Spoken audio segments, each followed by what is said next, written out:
A very good morning everyone. स्वागत है आप सभी लोगों का आज की इस क्लास में। A very good morning. कैसे आप सभी लोग? मेरे साथ बुद्धदेव, शिव, सुदीप और रहीम, अलका, जगदीश जुड़े हैं। आप सभी लोगों का बहुत बहुत स्वागत है। आज हम आपको बेसिक साइंस और इंजीनियरिंग ड्राइंग के इस बैच में वर्क पावर एनर्जी में कुछ पढ़ाएंगे और उस पर कुछ सवाल करवाएंगे। ये सवाल आपको काफ़ी हेल्प करेंगे आपके एग्ज़ाम में आरआरबी, एएलपी और टेक्नीशियन के। आरआरबी, एएलपी और टेक्नीशियन में बेसिक साइंस में आज हम वर्क और एनर्जी के कुछ सवाल करेंगे। देखते हैं आप में कितना दम है, इन सवालों को आप हिला पाते हो या नहीं। मेरे साथ आरादीप, राहुल, शिव, अभिषेक, उन्नत, everyone a very good morning.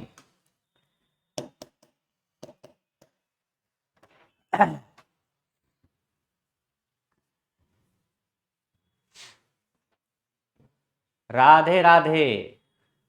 Bablu भी हमारे साथ हैं। चलिए शुरू करते हैं, कहानी को शुरू करें।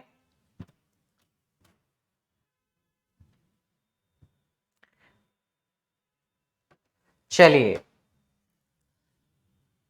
अपने अंतिम पड़ावों की तरफ बढ़ते हुए हम पहला सवाल ये है।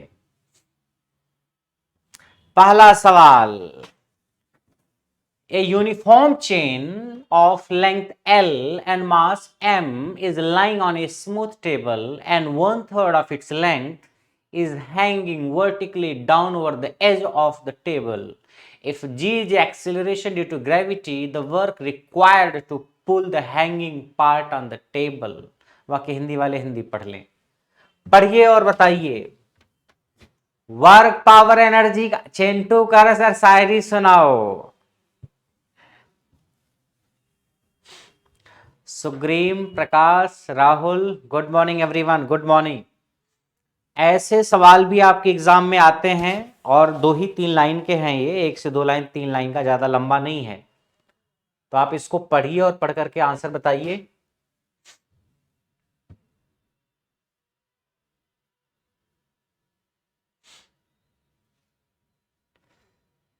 देखो इस सवाल को देखोगे कि यूनिफॉर्म चेन है। यूनिफॉर्म चेन का मतलब क्या? यूनिफॉर्म का मतलब एक समान श्रृंखला। श्रृंखला मतलब चेन है। श्रृंखला मतलब चेन, ठीक है। श्रृंखला मतलब चेन को श्रृंखला लिख दिया है। एक समान श्रृंखला का मतलब है चेन। एक समान का मतलब क्या है? एक समान का मतलब जो चेन का भार है, मास जो है, वो यूनिफॉर्मली डिस्ट्रीब्यूटेड है, एक समान रूप से वितरित है। यानी अगर कोई चेन है तो उसका जो मास है वो एक समान रूप से वितरित है पूरा, ठीक है। एक समान रूप से वितरित होगी चेन, जैसे भी होगी एक समान रूप से वितरित होगी। ऐसा नहीं कि कहीं मास ज्यादा है कहीं मास कम है। ऐसा नहीं होगा कि कहीं मास ज्यादा है फिर कहीं पतली है फिर छोटी है फिर बड़ी है, ऐसा नहीं होगा। इस तरीके का नहीं होगा। ऐसे होगा एक समान रूप से, एक समान रूप से उसका मास वितरित होगा। मतलब हर जगह द्रव्यमान एक जैसा वितरित होगा, है कि नहीं? जैसे आपके शरीर का मास हर जगह यूनिफॉर्म नहीं है। हाथ का मास कम है, पैर का मास ज्यादा है, सर का मास कम है, पेट का मास ज्यादा है। चेन यूनिफॉर्मली इसका मास डिस्ट्रीब्यूटेड है, यूनिफॉर्म चेन है। इसका मतलब यही है कि इसका द्रव्यमान हर जगह एक समान रूप से बिखरा हुआ है।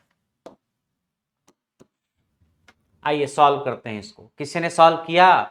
ओम ने आंसर दिया है बी। एक चेन है बाबू जिसकी लेंथ है कैपिटल एल। लो मैं चेन बनाता हूं। ये कोई चेन है और इसकी लेंथ को हमने चलो कैपिटल एल माना है। और इस पूरी चेन का जो मास है वो मास है कैपिटल एम। इसका जो मास है यानी द्रव्यमान है वो कैपिटल एम है।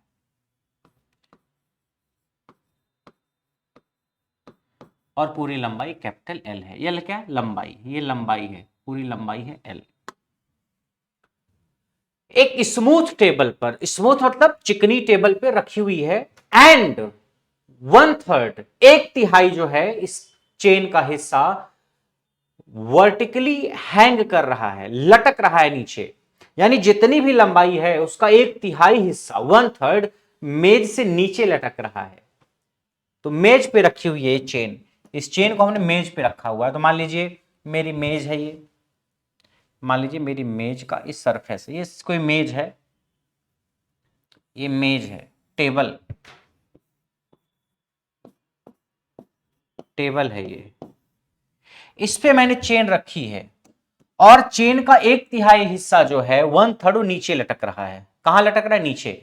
अब मैं नीचे का हिस्सा नहीं बना रहा हूं, मान लो मेज है ये, इस पे जो है 1/3 लटक रहा है। इसका मतलब आपकी जो चेन होगी वो कुछ ऐसे होगी,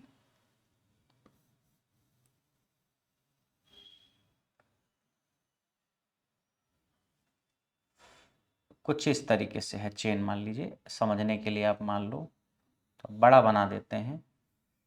जो भी चेन है उसका 1/3 हिस्सा नीचे लटक रहा है। मान लीजिए ये चेन है, यही बंदूक नहीं चेन है, मान लो चिंटू ये चेन ही है। टोटल लंबाई L थी, 1/3 नीचे लटक रहा है, यानी ये लंबाई कितनी है? ये लंबाई L/3।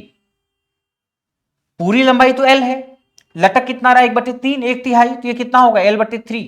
यानी ये लंबाई जो लटकने वाली है वो L/3 है। तो चलो मैं यहां बना देता हूं, ये जो लंबाई है यहां से यहां तक जो लटक रही है मेज से नीचे वो है L/3। तो अगर L/3 लटक रही है तो मेज पे कितनी लंबाई होगी? मेज पे जो है उससे मतलब क्या, खैर निकाल लो। अगर पूरी लंबाई L है और 1/3 लटक रही है तो 3L - L, 3L - L कितना हो गया? 2L/3। 2L/3 ये लंबाई होगी। बोलो जी।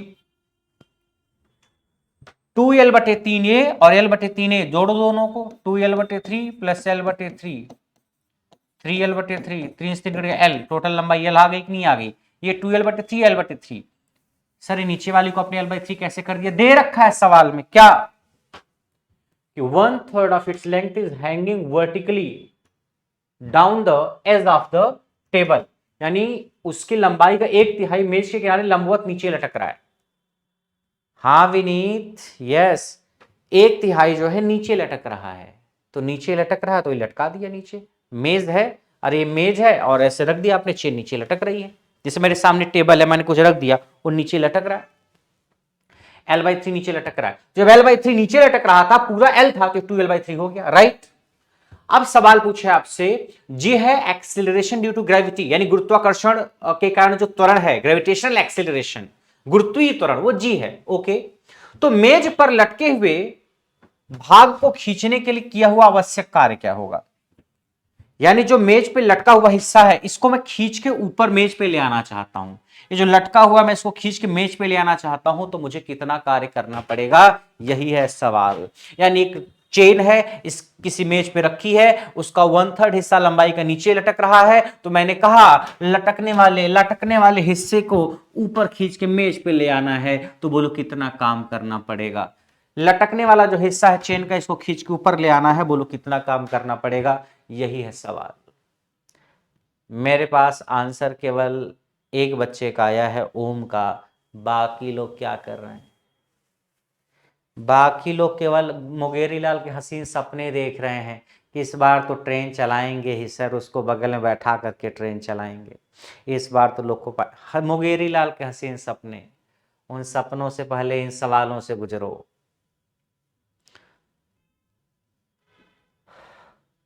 उन सपनों से पहले इन सवालों से गुजरो। बताओ इस सवाल को, kinetic energy, potential energy, work सब पढ़ के बैठे हो चिंटू, वर्क पर एनर्जी बहुत पढ़ लिए हो, सवाल बताओ। देखो मैं इस हिस्से को खींच के ऊपर ले आना चाहता हूं, और जब खींच के मैं ऊपर ले आऊंगा तो कैसा हो जाएगा? देखो ये मेज है, आपकी जो चेन है वो जब ऊपर खींच दोगे आप, ऊपर खींचने के बाद आपकी मेज कैसी हो जाएगी? ऐसी हो जाएगी, एक तरीके से ये पूरी चेन आपकी यहां आ गई। अब चेन जो है ऊपर आ गई है, ऐसे मैं ऐसे ही करना चाहता हूं कि बिल्कुल टेबल पे आ जाए, जो L लंबाई है अब वो पूरी टेबल पे आ जाए। ठीक है, ये टेबल है, ये टेबल है, नीचे टेबल है, मैं चाहता हूं पूरी चेन टेबल पे आ जाए। पूरी चेन टेबल पे आ गई, खींच दिया होगा हमने, फोर्स लगाया होगा इधर, इधर फोर्स लगाया होगा और खींच दिया होगा, तो फोर्स इधर लगाएंगे हम और खींच देंगे, चेन आ जाएगी ऊपर,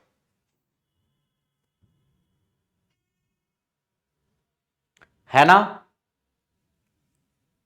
तो कितना काम करना पड़ेगा, जो लटकता हुआ हिस्सा है उसको ऊपर ले आने में। What will be work done to bring this hanging part over this table, this is your question. क्या है question? Work required to pull the hanging part on the table, on the table मतलब table पर ले आना, किसको? लटकते हुए हिस्से को। इसके लिए फिर आपको मैं थोड़ा सा ग्रेविटेशनल सेंटर ऑफ ग्रेविटी का कॉन्सेप्ट बताता हूं। वैसे जब आप मास वेट और डेंसिटी चैप्टर पढ़ोगे, मास वेट और डेंसिटी चैप्टर, तो थोड़ा सा वहां पे बताया जाएगा आपको इसी बैच में, बट फिर भी मैं थोड़ा सा भी बता देता हूं, उसकी जरूरत है तो। आप ये बताइए सबसे पहले मुझे, इस हिस्से का द्रव्यमान कितना होगा, जो हिस्सा लटक रहा है, इस हिस्से का द्रव्यमान। अगर पूरा द्रव्यमान m है चेन का और यूनिफॉर्मली है चेन डिस्ट्रीब्यूटेड, एक समान रूप से उसका द्रव्यमान वितरित है, तो अगर पूरी लंबाई का द्रव्यमान m है तो L/3 का द्रव्यमान m/3 होगा। इस पूरे का द्रव्यमान कितना होगा? m/3। इस पूरे का द्रव्यमान m/3, इसका द्रव्यमान 2m/3। भाई इसका जो मास है, द्रव्यमान, वो एक समान रूप से वितरित है, यानी अगर यहां लंबाई केवल 1/3 है तो इस तरह में जो मास होगा 1/3 होगा, यानी इस पूरे का मास m/3 होगा। इस पूरे का मास, इसकी लंबाई 2l/3 है तो इसका मास 2m/3 होगा। ये बात समझ पा रहे हो आप? तो जो हिस्सा नीचे लटक रहा है उसका मास, मास क्या होगा? Mass of hanging part, mass of hanging part, लटकते हुए, जो चेन का लटकता हुआ हिस्सा है, लटकते हुए हिस्से का द्रव्यमान, बोलो मेरे चिंटू, m/3 होगा कि नहीं होगा? सर कैसे पता कर लिया हमने? अरे हमें पता पूरा द्रव्यमान m है, एक तिहाई लटक रहा है तो उसका मास भी 1/3 होगा, सीधी सी कहानी। ओके, अब ये पूरी लंबाई कितनी है? ये पूरी लंबाई तो L/3 है। ओके, आपको मैं बताऊं अगर कि सेंटर ऑफ ग्रेविटी क्या होता है, गुरुत्व केंद्र क्या होता है। किसी भी वस्तु का गुरुत्व केंद्र वो होता है जिसपे उसका पूरा भार केंद्रित होता है, जिसपे उसका पूरा द्रव्यमान केंद्रित होता है। जैसे कोई भी वस्तु, किसी भी वस्तु का सेंटर ऑफ ग्रेविटी या गुरुत्व केंद्र वह बिंदु होता है जहां पे हम मान सकते हैं कि उसका पूरा पूरा भार केंद्रित है। आप एक कॉपी ले लो, मेरे पास अभी दिख नहीं रही कोई कॉपी ले लो और उसको अपनी उंगली के ऊपर ऐसे रखो, तो आप अगर अलग अलग जगह पे अपनी उंगली लगाओगे तो एक ऐसी जगह आएगी जहां पे अगर आप अपनी उंगली लगाओगे तो कॉपी रुकेगी, गिरेगी नहीं, रुक जाएगी।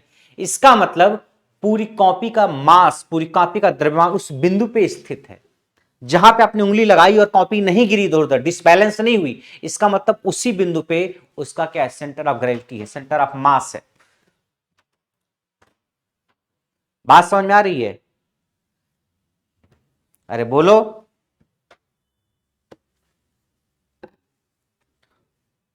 जैसे ये पेन है मेरे पास, ये पेन देख रहे हो, ये पेन है, इस पेन का सेंटर ऑफ मास कहां होगा? इस पेन का सेंटर ऑफ मास वह बिंदु होगा जहां पे इसका पूरा का पूरा द्रव्यमान या पूरा का पूरा भार केंद्रित है। तो अगर हम इसका द्रव्यमान केंद्र या गुरुत्व केंद्र निकालना चाहें तो बताओ वह बिंदु जहां पे इसका पूरा भार केंद्रित होगा, पूरा मास होगा। यानी अगर वहां पे मैं उंगली लगाऊंगा तो गिरेगा नहीं। जैसे देखो ये पेन है, मैं अगर यहाँ पे उंगली लगाऊं पेन नीचे गिर जा रहा है, यहाँ पे मेरी उंगली लगा रहा हूं, देखो पेन नीचे गिर जा रहा है। मैं यहाँ पे उंगली लगाऊं तो भी पेन नीचे गिर जा रहा है। मैं यहाँ पे उंगली लगाऊं ऐसे,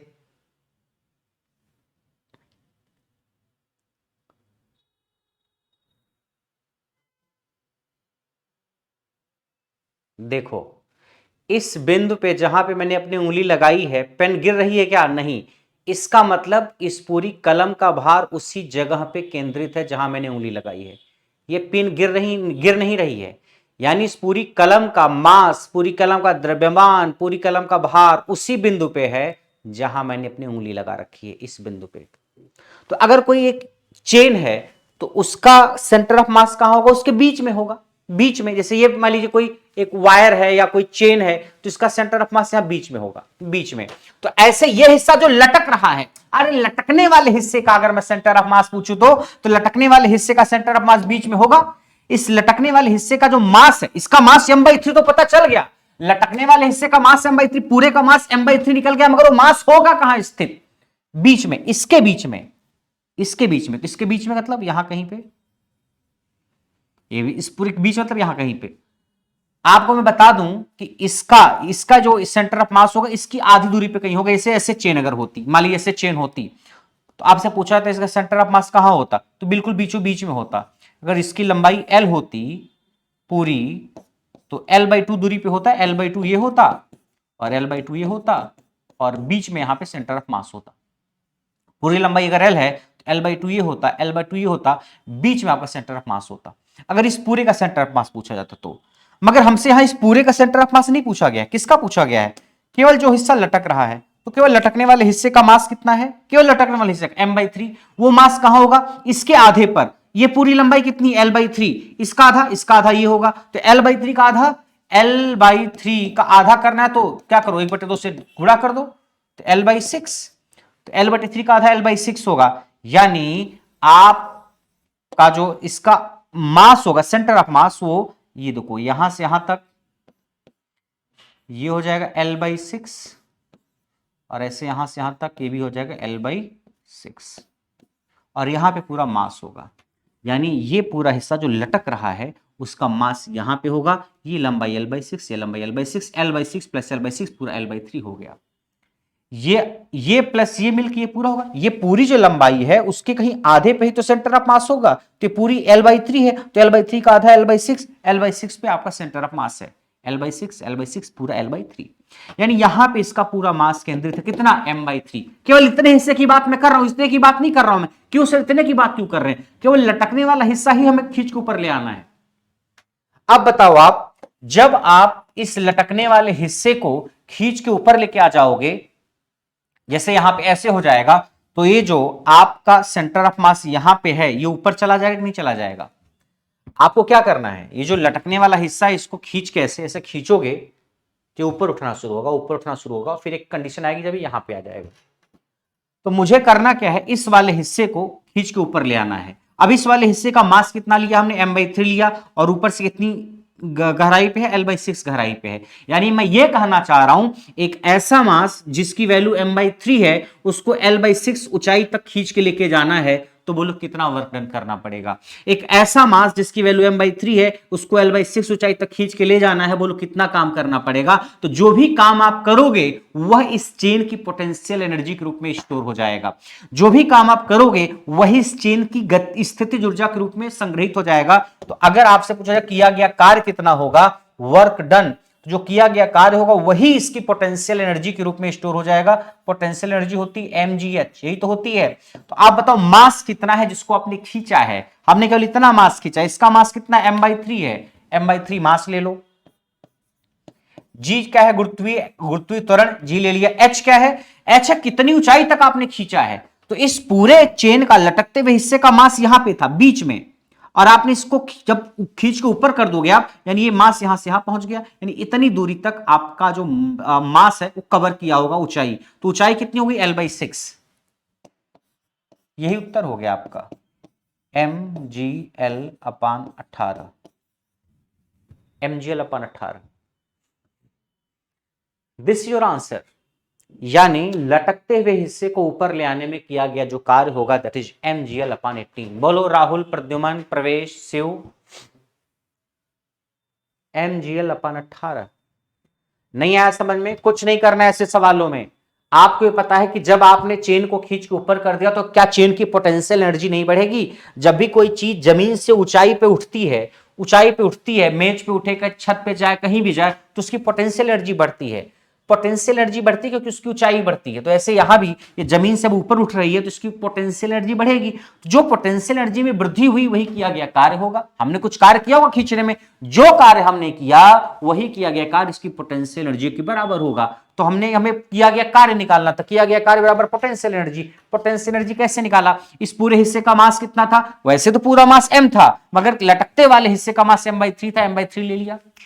और g दे रखा है, गुरुत्वीय त्वरण g है, mgh, h क्या है कि आपने कितनी ऊंचाई तक उठाया है। ये पूरा हिस्सा ऊपर चला गया तो हम इस बात को लेकर कंफ्यूज है कि कितनी ऊंचाई तक उठाया है। तो आप ये देखो, इस पूरे हिस्से का जो चेन लटक रही थी उसका मास था कहां, उसका मास यहां बीच में था, इसके आधे पे था। जैसे कलम है तो इसका सेंटर ऑफ मास यहां बीच में है, तो ऐसे इसका सेंटर ऑफ मास अगर इसे ये है तो यहां बीच में होगा।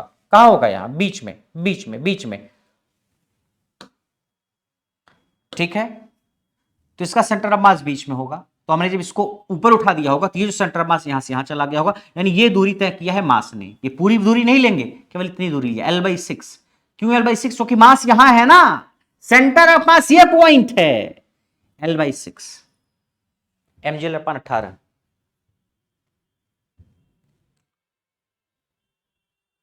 अभिजीत बोल रहे हैं आज बिहार में छठ पूजा का अंतिम दिन, इसलिए मैं क्लास लेट से आया हूं। कोई बात नहीं अभिजीत, बोलो इसमें कोई डाउट है किसी को? तो आपको करना क्या था, सीधे सीधे mgh लगाना था। मास लटकता हुआ m/3, जी है हाइट पूरी तो L/3 है, मगर जितना ऊपर उठा वो L/6 ही है ना, L/6। यही उत्तर हो गया। कॉन्सेप्ट बता दिया आपको, mgl/18, यही उत्तर हो गया, mgl/18। आप ये जान लो कि अगर कोई ऐसी चेन है, यूनिफॉर्म चेन है, तो उसका सेंटर ऑफ मास जो होता है वो बिल्कुल बीचों बीच में होता है। सेंटर ऑफ मास COM, द्रव्यमान केंद्र कह लो या गुरुत्व केंद्र कह लो, लगभग एक ही जैसा है,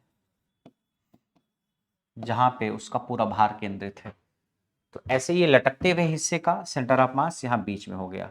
अब हमें इस चीज को जब ऊपर उठाना था, यानी पूरा मास यहाँ पे, मान लीजिए इतना हिस्से का वेट मास 10 किलोग्राम है, मान लीजिए ये 10 किलोग्राम है, तो पूरा 10 किलोग्राम वैसे तो हर जगह बिखरा होगा थोड़ा थोड़ा, मगर मैंने ये मान लिया कि पूरा 10 किलोग्राम केवल इसी बिंदु पे है।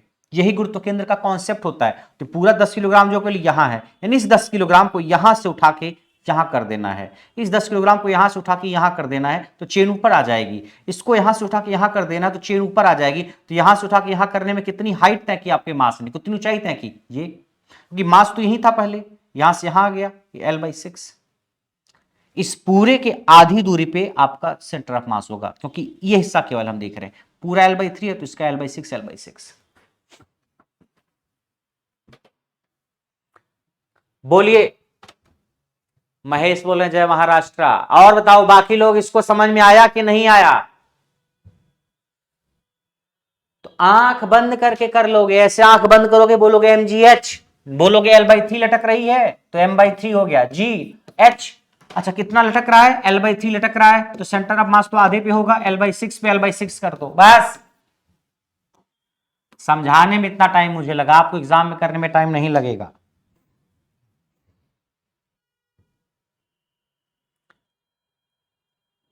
महेश उसकी बात बाद में करेंगे। भैया देखो, क्या इस सवाल में कोई डाउट है किसी को? भाई इसकी लंबाई अगर मान लो 1 मीटर होती तो इसका जो पूरा मास होगा, वैसे तो कोई चेन अगर लटकी है तो उसका मास तो हर जगह बिखरा होता है, हर जगह बिखरा होगा मास, लेकिन हम ये मान के चलते हैं कि इसका पूरा मास किसी एक बिंदु पे केंद्रित होगा, किसी एक पॉइंट पे कॉन्सेंट्रेटेड होगा। और वो पॉइंट कौन सा होता है, गुरुत्व केंद्र या द्रव्यमान केंद्र। हमने मान लिया इसका गुरुत्व केंद्र या द्रव्यमान केंद्र यहां है, इसका मतलब इसका अगर वजन 10 किलोग्राम है तो पूरा 10 किलोग्राम हम मान सकते हैं किसी बिंदु पे केंद्रित है। तो 10 किलोग्राम यहां है, इस पूरा मास तो ऐसे हर जगह थोड़ा थोड़ा बिखरा है, थोड़ा थोड़ा बिखरा है, थोड़ा थोड़ा बिखरा है। जैसे मैं कहूं मेरा वजन मान लीजिए 75 किलोग्राम है, तो क्या मेरा वजन किसी एक ही बिंदु पे होगा क्या? नहीं, मेरा वजन तो हर जगह बिखरा है, हाथों में, पैरों में, पेट में, मुंह में, हर जगह मेरा वजन हर जगह बिखरा है। लेकिन अगर मैं कहूं कि ऐसा क्या कोई पॉइंट एज्यूम कर सकते हैं, ऐसा कोई बिंदु मान सकते हैं जहां पे मेरा पूरा का पूरा द्रव्यमान केंद्रित हो, मैं ऐसा मान लें, तो माना जाता नाभि के पास जो है आपका, वो आपका द्रव्यमान केंद्र। अगर किसी आदमी को ऐसे उठा करके आप उसके नाभि के पास उंगली लगाओ तो हो सकता है बैलेंस बन जाओ, नीचे ना गिरे। ठीक है, तो हम ये मान चलते हैं कि उस पूरे आदमी का जो द्रव्यमान है उसके नाभि के पास केंद्रित है। That's it. जैसे ये फोन है, मान लीजिए ये फोन है, इसका फोन का पूरा मास तो हर जगह बिखरा है, यहां भी मास, हर जगह मास है, लेकिन हम मान सकते हैं इसका मास किसी एक बिंदु पे केंद्रित है। कहां? जहां से हम इसको उठा पाए। देखो यहां पे हमने उंगली लगाई,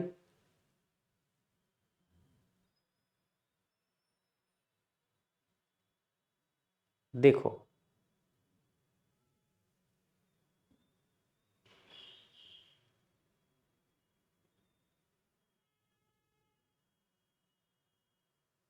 ढूंढना थोड़ा सा मुश्किल हो रहा है इसके सेंटर ऑफ मास को, लेकिन लगभग लगभग आप देखो ये जिस पॉइंट पे फोन रुका हुआ है यही इसका सेंटर ऑफ मास है।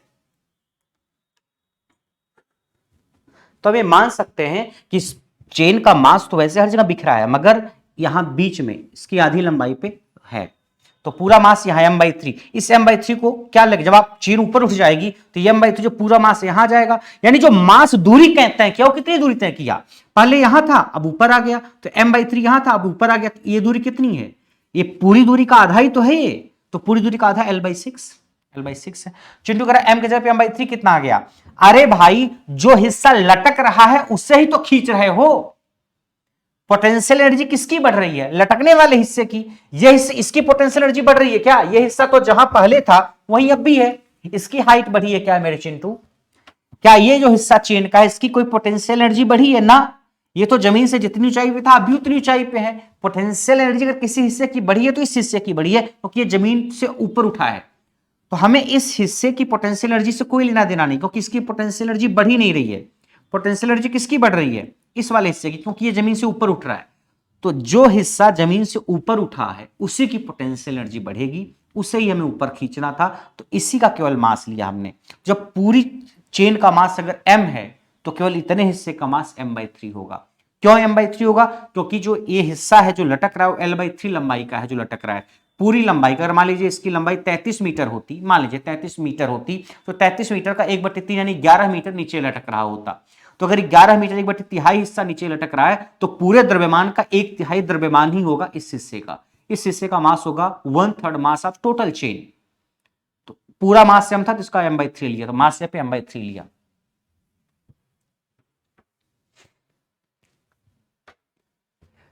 बोलो प्रद्युमन, अभिषेक, मुकेश, एवरीवन आया। एक सवाल और करते हैं, चलो इस पे आगे बढ़ें, समझ में आ गया कि नहीं आया। चिंटू चिंटू बोले 399 में क्या क्या मिलेगा सर, आइए एक न्यूमेरिकल और करते हैं इस पे।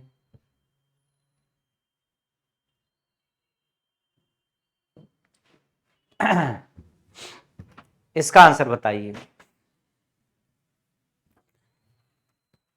सिमिलर है, ऐसे चेन वाले सवाल आते हैं, इस बार आंख बंद करके बताना आंसर, आंख बंद करके 1 मिनट 20 सेकंड ज्यादा से ज्यादा। A uniform chain of length 2 meter placed on a table such that its length is 60 centimeter hangs freely from a corner of the table. The total mass of the chain is 4 kilogram. What is the work done in pulling the entire chain across the table?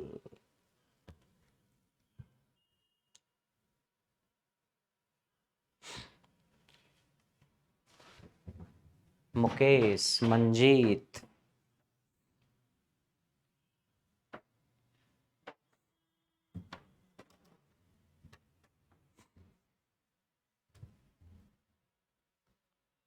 पढ़िए और बताइए, आपने concept सीख लिया है।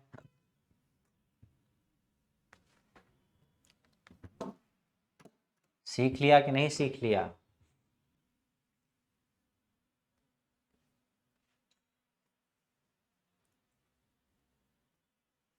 एक uniform chain है, uniform का मतलब एक समान, एक समान का मतलब जिसका द्रव्यमान हर जगह एक समान रूप से बिखरा हुआ है, 2 मीटर लंबाई की है, कोई चेन है जिसकी लंबाई 2 मीटर की है, देखो ये कोई चेन है, इसकी पूरी लंबाई जो है मान लीजिए L है, जो कि 2 मीटर दे रखी है, ये चेन है आपकी, दिस इज योर चेन। एक टेबल पे है, इस तरीके से रखी है, uniform length chain of length 2 meter placed on a table such that its length is 60 centimeter hangs freely from a corner of the table. यानी जो 2 मीटर लंबाई है उसमें से 60 सेंटीमीटर नीचे लटक रही है, मेज से नीचे लटक रही है मुक्त रूप से, फ्रीली।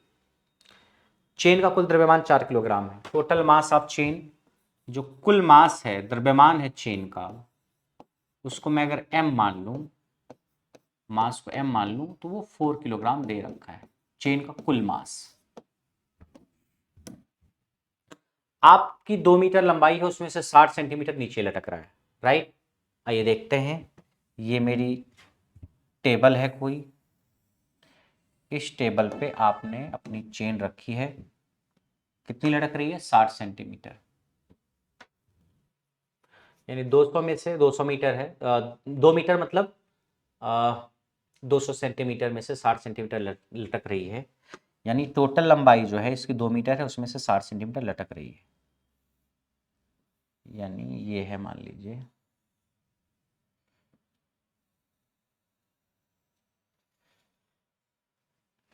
ये चेन है। अब इसको क्या करना है, the total mass of chain, what is the work done in pulling the entire chain across the table. पूरी चेन को टेबल पे खींच के ले आना है, तो कितना काम करना पड़ेगा। इसको क्या करना है, इस चेन को, ये तो टेबल है, ये चेन है आपकी, इस चेन को, पूरी चेन को खींच के टेबल पे करना है, तो आपको फोर्स लगाना पड़ेगा इस दिशा में। आप फोर्स लगाओगे तो चेन खींच के आ जाएगी पूरी टेबल पे, और जब टेबल पे आएगी खींच के, तो कैसी हो जाएगी कहानी,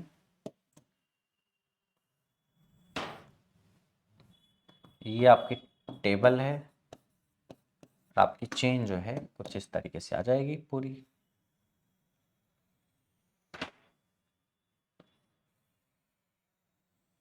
यही तो है,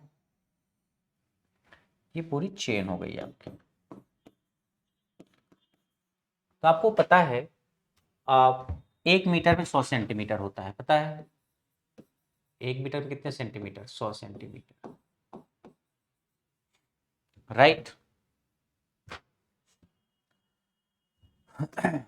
चलिए, टोटल मास दे रखा है, टोटल लेंथ 2 मीटर है, 60 सेंटीमीटर जो है नीचे लटक रहा था। अगर सेंटीमीटर को मीटर में हम बदलें तो 100 से भाग देंगे तो 0.6 हो जाएगा, यानी ये जो पूरी लंबाई है जो लटक रही है नीचे, ये कितनी है, 60 सेंटीमीटर, या ये कह लो 0.6 मीटर। सेंटीमीटर को मीटर में बदल दिया हमने, 100 से भाग दे दिया, 0.6 मीटर की लंबाई नीचे लटक रही है, ठीक है। 2 मीटर पूरा था, 2 मीटर पूरी लंबाई थी, उसमें से 60 सेंटीमीटर, सेंटीमीटर को मीटर में बदलना है, 100 से भाग दीजिए, 0.6 मीटर नीचे लटक रही है। अब आपको यह निकालना है कि जो लटकने वाला हिस्सा है उसका मास कितना होगा, लटकने वाले हिस्से का मास कितना होगा। तो आप बताओ, पूरा मास तो 4 किलोग्राम है, तो ऐसे निकालो आप, 0.6 मीटर का मास ऐसे निकालो आप। देखो, पूरी लंबाई जब 2 मीटर है, तो 2 मीटर का जो मास है वो 4 किलोग्राम है, ऐसे निकालो। 2 मीटर पूरी लंबाई है, पूरी लंबाई का पूरा मास 4 किलोग्राम है, तो 1 मीटर लंबाई का मास कितना होता, 1 मीटर लंबाई का मास होता 4/2 किलोग्राम। तो 0.6 मीटर लंबाई का मास कितना होता, तो ये होता 4/2 गुणे 0.6। एक एक नियम लगा दिया, यूनिटरी मेथड, तो 1.2 किलोग्राम। एकाकी मेथड, यूनिटरी मेथड, पूरी लंबाई 2 मीटर है, उसका मास 4 किलोग्राम है, तो ऐसे लिखा हमने कि 2 मीटर लंबाई का द्रव्यमान 4 किलोग्राम है, तो 1 मीटर का द्रव्यमान 4/2, तो 0.6 मीटर लंबाई जो लटक रहा है ये चेन, उसका द्रव्यमान 4/2 गुणे 0.6 करे, जो 1.2 किलोग्राम। यानी इस पूरे का जो मास है वो कितना है, इस पूरे का मास 1.2 किलोग्राम है, लटकने वाले हिस्से का मास हो गया 1.2। तो mass of hanging part, chain का जो हैंगिंग पार्ट है उसका मास हो गया 1.2 किलोग्राम। लटकते हुए हिस्से का द्रव्यमान 1.2 किलोग्राम। अब इसका पूरा द्रव्यमान 1.2 किलोग्राम है, ठीक, लेकिन ये 1.2 किलोग्राम होगा कहां, ये जितना लटकने वाला हिस्सा, मान लीजिए पेन है, यही लटक रही है, तो इसका पूरा द्रव्यमान कहां होगा, इसके बीच में कहीं होगा, सेंटर ऑफ मास कहां होगा, इसके बीच में कहीं, तो बीच में कहीं मान लो वैसे तो द्रव्यमान हर जगह बिखरा होगा, थोड़ा थोड़ा थोड़ा थोड़ा थोड़ा, मगर हम सेंटर ऑफ ग्रेविटी या गुरुत्व केंद्र या द्रव्यमान केंद्र कहता है कि किसी वस्तु का पूरा भार जो है वो उसके किसी एक बिंदु पे मान सकते हैं, जिसको गुरुत्व केंद्र कहते हैं। तो हमने कहा कि इसका पूरा मास तो 1.2 किलोग्राम है, लेकिन इसका जो आधा लंबाई होगा, इसकी आधी यहां बीच में, वहीं पे इसका सेंटर ऑफ मास हम मान सकते हैं। तो मान लो सेंटर ऑफ मास यहां पे, आधी लंबाई ये है, यहां पे मान सकते हैं, यहां पे इसका मास है 1.2 किलोग्राम, मास यहां पे है। ये क्या होगा, ये कौन सी दूरी है, पूरी दूरी का आधा है। तो अगर पूरी 0.6 है तो 0.6 का आधा कितना होगा, 0.6 का आधा हो जाएगा ये हो जाएगा आपको 0.6 का आधा 0.3 मीटर, और ऐसे ये 0.3 मीटर, यानी 0.3 0.3 पूरा 0.6, इस पूरी दूरी के आधे पे इसका मास है। यहां पे कितना मास है, 1.2 किलोग्राम। केवल लटकते हुए हिस्से का मास हमने निकाला 1.2 किलोग्राम, उसको बीच में मान लिया। ये लटकते हुए हिस्से की लंबाई 60 सेंटीमीटर थी, 100 से भाग देके मीटर में बदल दिया। अब 0.6 मीटर है तो इसके आधे पे इसका गुरुत्व केंद्र होगा, 0.3 है, 0.3। अब जब आप इस चेन को खींच के मेज पे ले आओगे तो क्या करोगे, आप चेन को खींच के मेज पे ले आओगे तो आपका जो मास अभी आपने 1.2 किलोग्राम यहां माना है, ऊपर चला जाएगा। यानी ये मास जो भी यहां है 1.2 किलोग्राम ऊपर चला जाएगा, यानी मास आपका यहां से ऊपर पहुंच गया। इतनी दूरी तय किया आपका मास। जो इस पूरी चेन का मास अभी यहां माने थे आप, जैसे ही चेन ऊपर पहुंचेगी ये मास नीचे से कहां पहुंच गया, ऊपर। तो आपसे पूछा कि कितना कार्य करना पड़ेगा लटकते हुए हिस्से को ऊपर खींचने में, तो जो भी कार्य आप करोगे वह आपके द्वारा किया गया कार्य इस लटकते हुए हिस्से की पोटेंशियल एनर्जी के रूप में संग्रहित हो जाएगा, स्टोर हो जाएगा। The work done by you in bringing this chain on the table will store in the form of potential energy. तो आपने जो वर्क किया वो इसकी पोटेंशियल एनर्जी के रूप में स्टोर हो गया, संग्रहित हो गया। तो जो भी वर्क आपने किया क्या हुआ, वर्क होगा आपका पोटेंशियल एनर्जी के बराबर, mgh, यही तो फार्मूला है पोटेंशियल एनर्जी का। अब आप बताइए, जो मास लटक रहा था जिसको आपने खींचा वो मास कितना है, 1.2 किलोग्राम। जी क्या है, गुरुत्वीय त्वरण, इसकी वैल्यू कितना लेना, 10 की 9.8, कुछ भी ले लो, 10 ले लो, चलो 10 ले लिया। जी की वैल्यू, गुरुत्वीय त्वरण 10 ले लिया हमने। और h कितनी ऊंचाई तक उठाया आपने, पहले यहां था अब यहां आ गया 0.3, यही हो गया। आप इसको सॉल्व करेंगे तो हो जाएगा 12 गुणे 0.3, तो 12 36, 3.6 जूल, 3.6 जूल।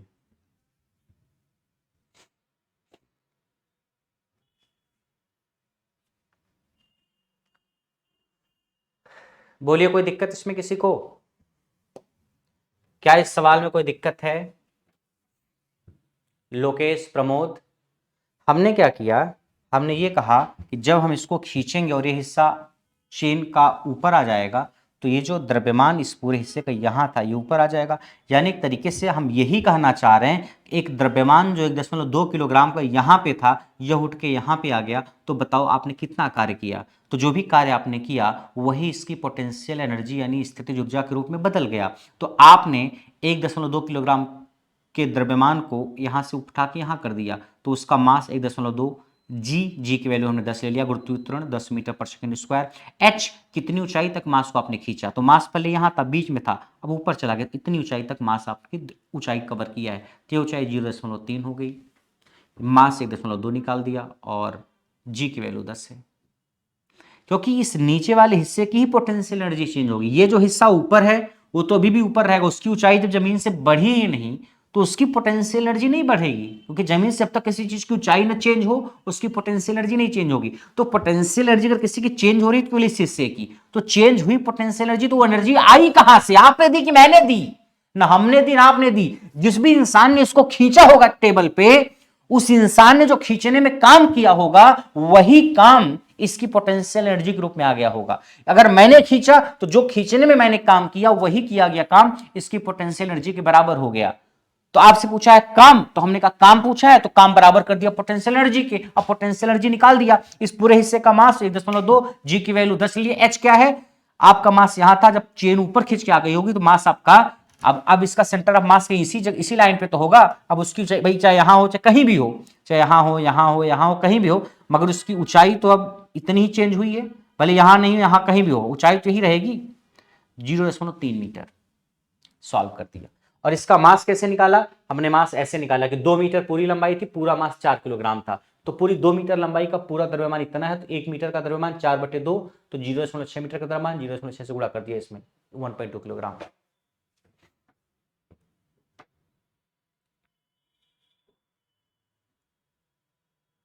प्रद्युमन बोला सर हाइट तो 0.6 मीटर क्यों नहीं ली?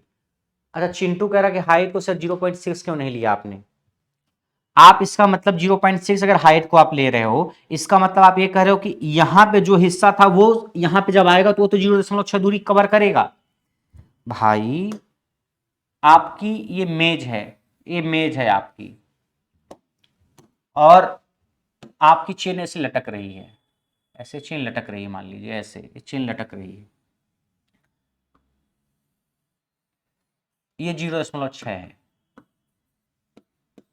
तो जब आपकी पूरी चेन खींच के ऊपर आएगी, तो अगर मैं पूछूं कि कितनी ऊंचाई कवर की हर हिस्से ने, तो ये हिस्सा जो सबसे निचला है वो तो 0.6 मीटर की ऊंचाई कवर करेगा, लेकिन क्या जो हिस्सा यहां पे होगा वो 0.6 की दूरी तय करेगा? जो हिस्सा यहां होगा क्या वो 0.6 की दूरी तय करेगा? जो हिस्सा यहां होगा क्या वो 0.6 की दूरी तय करेगा ऊपर आने के बाद? नहीं। सबसे निचला हिस्सा जो है जब चेन खींच के ऊपर आ जाएगी, तो सबसे निचला हिस्सा जो है वो जब ऊपर आ जाएगा तो ठीक हो, तो 0.6 दूरी तय किया, लेकिन जो यहां पे हिस्सा होगा चेन का, क्या वो 0.6 दूरी तय करेगा इस मेज पे आने के बाद? या यहां पे जो हिस्सा होगा क्या वो 0.6 मीटर की दूरी तय करेगा मेज पे आने के बाद? नहीं, केवल निचला हिस्सा कवर करेगा। तो बताओ पूरी चेन ऊपर आ गई तो मैं दूरी लूं कितना भाई? ये हिस्सा 0.6 का किया, ये 0.5 किया, ये 0.4 किया, ये 0.3 किया, 0.2 किया, 0.1 किया, तो मैं एच कितना लूं? मैं तो कंफ्यूज हूं एच लेने में कि एच कितना ले भाई, बताओ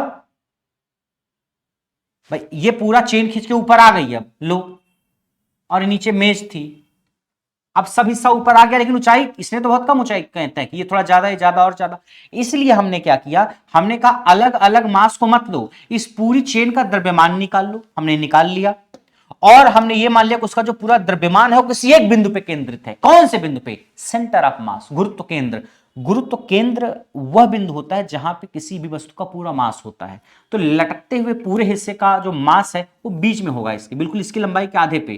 तो हमने क्या किया, इस पूरे मास को, इसका मास, इसका मास, इसका मास, इसका जितना भी हिस्सा लटक रहा था, पूरे मास को यहां बीच में एज्यूम कर लिया। होता है आधी लंबाई पे, अगर यूनिफॉर्मली डिस्ट्रीब्यूटेड चेन है, अगर कोई चेन है ऐसे एक समान रूप से वितरित है, उसकी पूरी लंबाई L है, तो इसका जो गुरुत्व केंद्र होता है, या आप पढ़ोगे, गुरुत्व केंद्र बिल्कुल आधे आध दूरी पे होता है यहां पे, यानी अगर ये पूरा L है तो ये दूरी L/2 होगी, और ये दूरी भी L/2 होगी, बिल्कुल आधी आधी दूरी पे होता है यहां पे। तो ऐसे इस हिस्से का जो गुरुत्व केंद्र होगा वो बिल्कुल यहां होगा। अब यहां पे आपने मास तो निकाल लिया पूरे चेन का, वो पूरी चेन का मास जो लटक रही है उस हिस्से का मास 1.2 किलोग्राम आ गया, यही तो आया है। और पूरा मास जब यहां मान लिया हमने, तो अब पूरी चेन छोड़ दो, बस इस बिंदु को देखो जहां पे पूरा मास है। जब चेन आपकी चढ़ के ऊपर आ गई होगी, तो ये बिंदु भी तो कहीं इस लाइन में अब आ गया होगा। जो मास यहां पे था, अब वो मास चाहे यहां पे हो, कहीं भी हो, इस लाइन में कहीं होगा, यानी उसकी ऊंचाई कितनी बढ़ गई? ये बढ़ी केवल ऊंचाई। ये ऊंचाई कितनी है? इस पूरी ऊंचाई का आधा। 0.6 पूरी है, तो ये केवल 0.3 है। तो इसलिए हमने मास कितना लिया? 1.2, इस लटकते हुए हिस्से का पूरा मास, और उसको हमने जो कितनी ऊंचाई तक पहुंचा, 0.3 मीटर ऊंचाई तक हमने उसको पहुंचाया ऊपर, ये मान लिया हमने। पूरी चेन को ना लेकर के पूरी चेन को मान लिया कि उसका मास यहां केंद्रित है। तो अगर पूरी चेन यही केवल है तो कितनी ऊपर गई? पूरी चेन यही है तो कितनी ऊपर गई? 0.3, इसलिए ऐसे 0.3 लिया।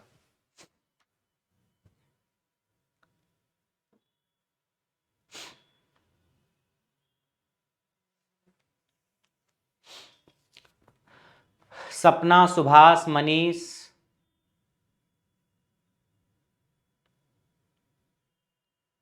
मनीष बोल रहे हैं एक चैप्टर में पूरा एक रफ भर गया है, एंजॉय।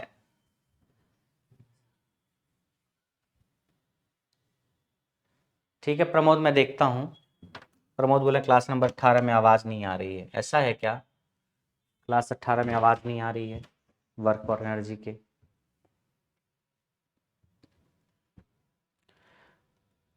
ब्रिजेश बोले सर चेन तो पूरा ऊपर ले जाना है ना?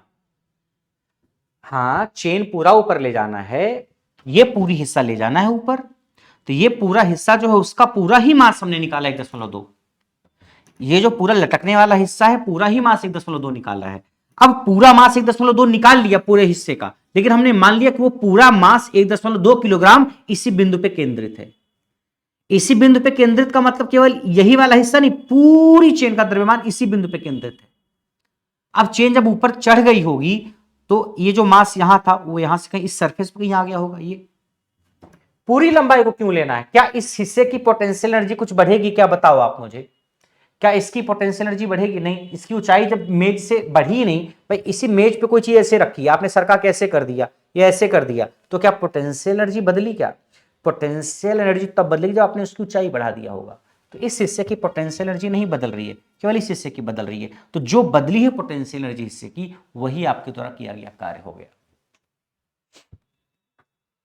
बोलो क्या समझ में आया कि नहीं आया? तो आपका उत्तर हो गया 3.6 जूल।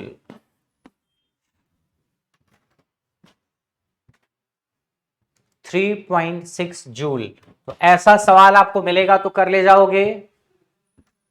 2 सवाल मैंने करवाया है, ऐसा सवाल अगर आप आगे मिलेगा तो यही कॉन्सेप्ट लगाना। क्या? लटकते हुए चेन का द्रव्यमान निकालना। कैसे?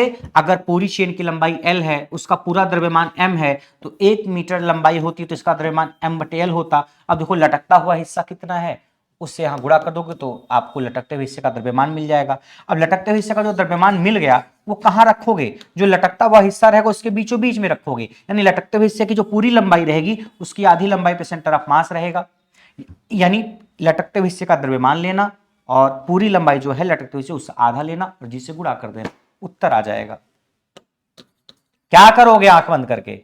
जो लटकता हुआ हिस्सा है उसका द्रव्यमान इंटू जी इंटू जो लटकता हुआ हिस्सा है उसकी जो लंबाई है उसका आधा, लटकता हुआ जो हिस्सा है उसकी लंबाई का आधा। बस मैं लिख देता हूं, जो वर्क डन होगा ऐसे सवालों में हो गया, क्या होगा? उस चिंटू के लिए है लटकते हुए हिस्से का द्रव्यमान इंटू जी, जी तो आपको पता ही है 10 या जो भी होगा, इंटू एच। क्या है? एच जो है लटकते हुए हिस्से की जो लंबाई है उसका आधा, लटकते हुए हिस्से की लंबाई का आधा। बस सवाल खत्म आपका, यही हो गया work. Mass of hanging part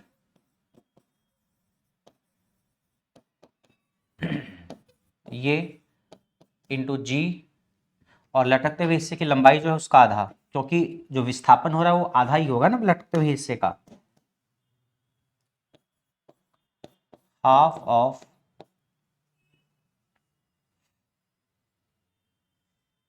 half of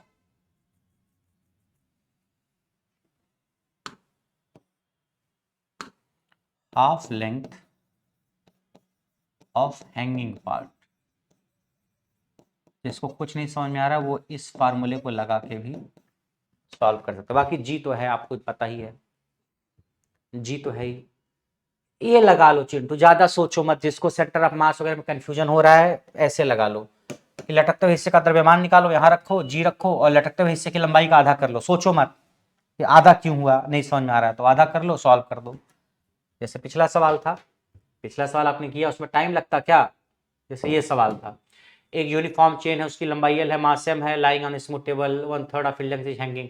तो लटकते हुए हिस्से का मास, लटकता हुआ हिस्सा 1/3 है इस सवाल में। भाई 1/3 अगर लटक रहा है तो उसका मास m/3 होगा। भाई पूरा मास अगर m है और 1/3 लटक रहा है तो उसका मास m/3, लटकते हुए हिस्से का मास इंटू जी इंटू एच। क्या है? लटकते हुए हिस्से की जो लंबाई है उसका आधा। कितना हिस्सा लटक रहा है? 1/3। पूरी लंबाई L अगर है तो L का 1/3 लटक रहा है। लटकते हुई लंबाई जो है, लटकता हुआ हिस्सा जो उसकी लंबाई का आधा, तो L/3 लटक रहा है तो उसका आधा क्या होगा? L/6। L/3 को 2 से भाग दे दो, यही उत्तर हो गया, mgl/18। mgl/18। तो आप ऐसे भी कर सकते हो अगर आप जल्दी करना चाहो तो। ये सब तो आप खुद जब सवाल सॉल्व करोगे तो आपकी प्रैक्टिस हो जाएगी, तो आप खुद ही बना लोगे।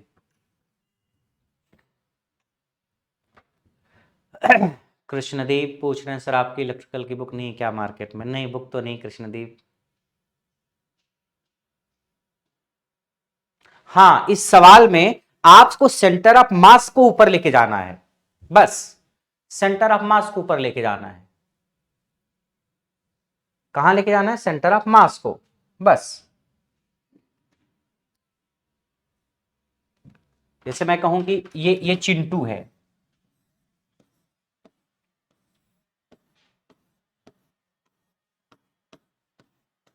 चिंटू को मैंने थोड़ा सा ऊपर उठा दिया, ऊपर उठा दिया हमने।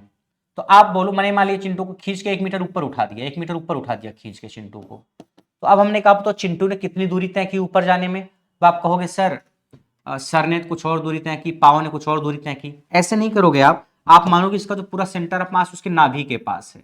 तो अगर 1 मीटर ऊपर उठा, इसका अंतर नाभि जो यहाँ थी वो थोड़ा ऊपर चली गई होगी, यहाँ हो गई होगी, जैसे ऊपर जाएगा। यही कहानी है कि चेन लटकते हुए हिस्से को ऊपर उठाने का मतलब लटकते हुए हिस्से का जो गुरुत्व केंद्र है वो जहां था वहां से उसको टेबल के ऊपर पहुंचा दो। तो गुरुत्व केंद्र की टेबल की सतह से जो दूरी होगी वो लेंगे एच।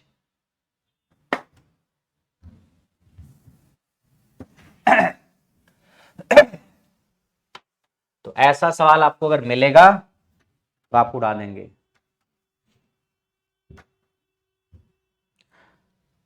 इसी मंथ के लास्ट तक आएगा प्रद्युमन, ठीक है, इसी मंथ के लास्ट तक, अप्रैल के लास्ट तक। चलिए, ये 2-3 सवाल हमारे चेन के ऊपर थे, तो अगर चेन पे सवाल आपसे एग्जाम में आता है तो आप कर ले जाओगे। लंबा नहीं है ना टफ है, बस समझने का फेर है।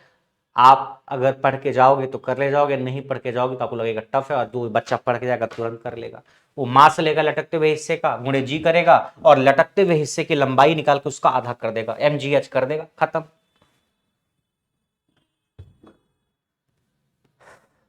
तो अब आप ऐसे सवाल होंगे तो कर ले जाओगे। चलिए, अगला सवाल मैं आपको देता हूं।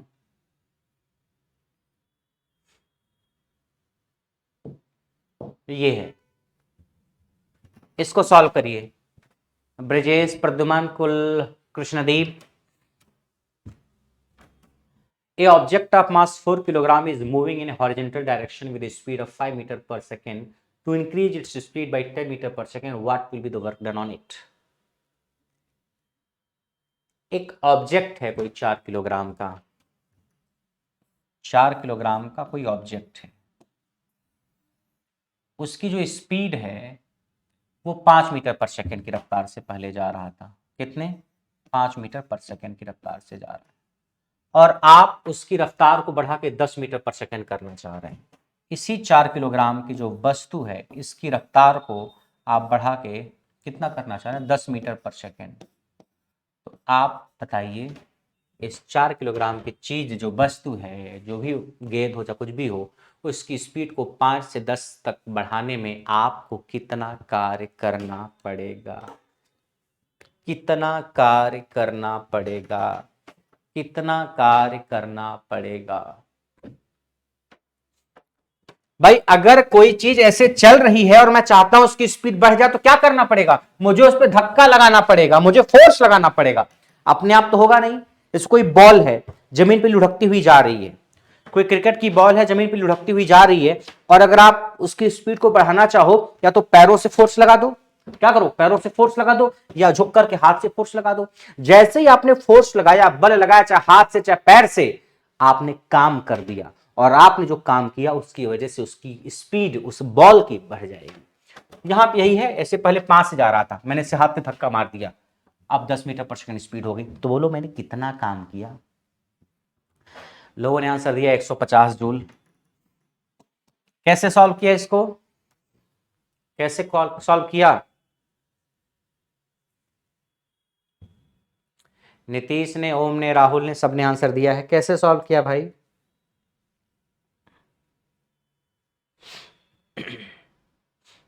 हाउ?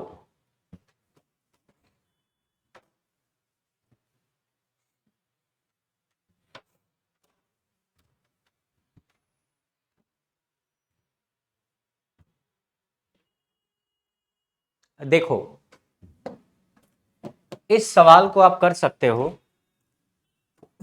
इस सवाल को आप कर सकते हो वर्क एनर्जी थ्योरम से। किससे कर सकते हो? वर्क एनर्जी थ्योरम से।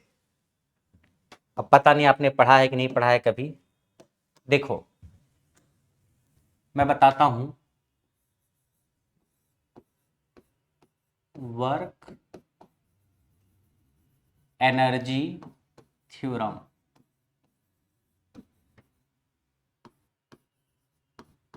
कार्य ऊर्जा प्रमेय,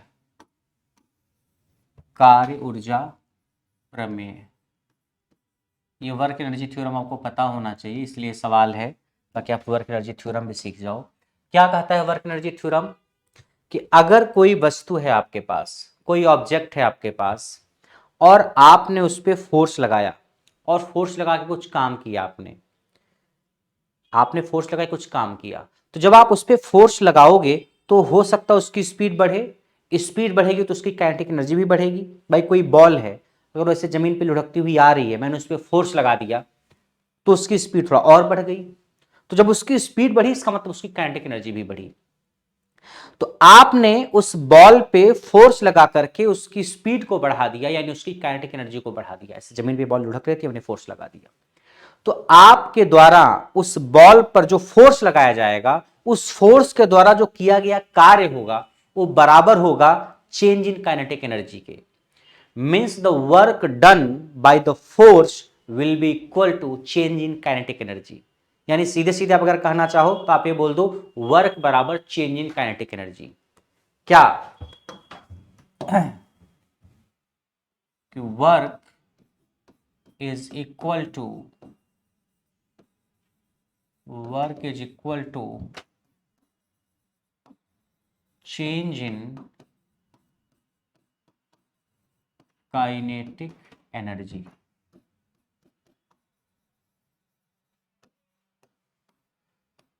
किया गया कार्य, किसके द्वारा किया गया कार्य? कोई बल लगाया गया होगा तो बल के द्वारा ही कार्य किया जाएगा। तो वही कि कोई जो फोर्स है, उस फोर्स के द्वारा जो किया गया वर्क होता है वो चेंज इन काइनेटिक एनर्जी के बराबर होता है। किया गया कार्य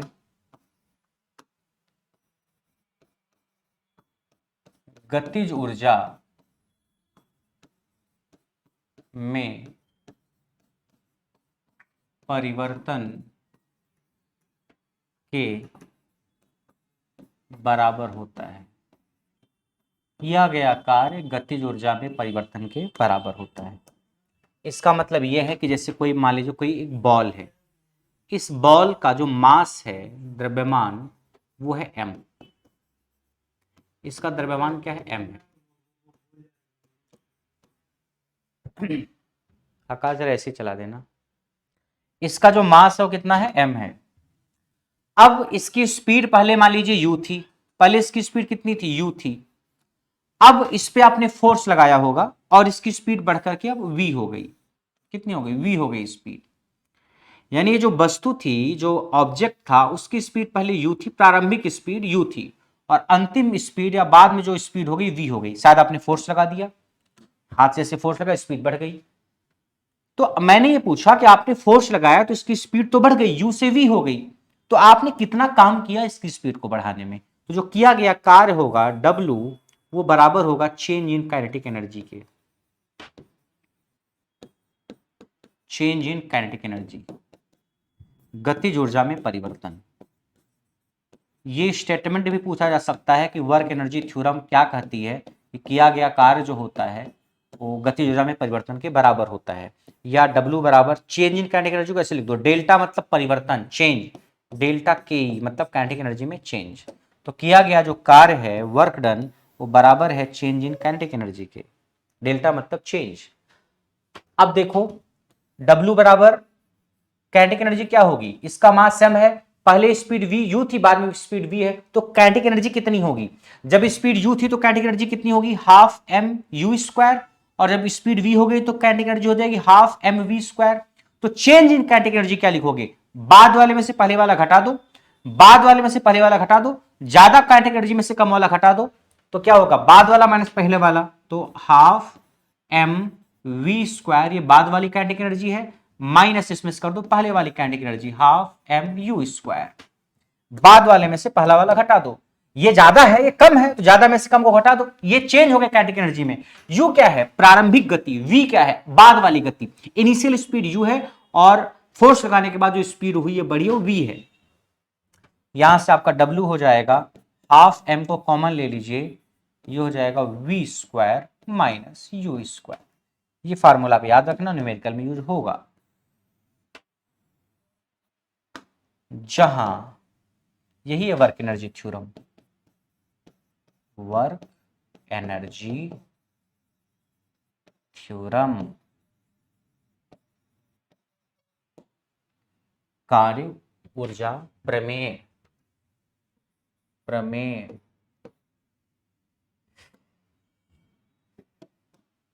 आपका जो u क्या है, u है पहले वाली गति, पहले की स्पीड, v है बाद की स्पीड, मतलब फोर्स लगाने के बाद की स्पीड, m क्या है, मास यानी द्रव्यमान, जिस वस्तु पे आपने फोर्स लगा के उसकी स्पीड को बढ़ाया है, और w है किया गया कार्य, work done.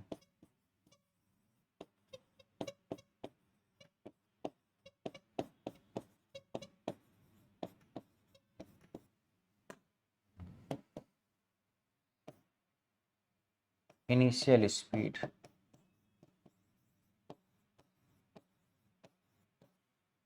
Final speed.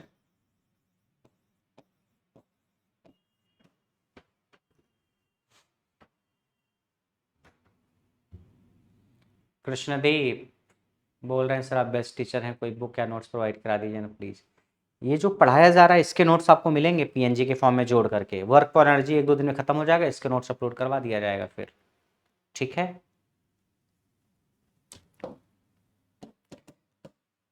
Chintu book को लेके परेशान है।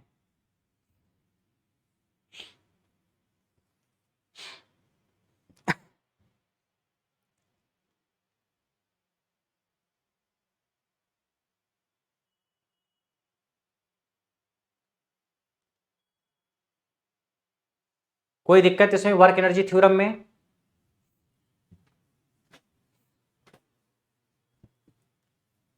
वर्क एनर्जी थ्योरम में कोई दिक्कत है आपको?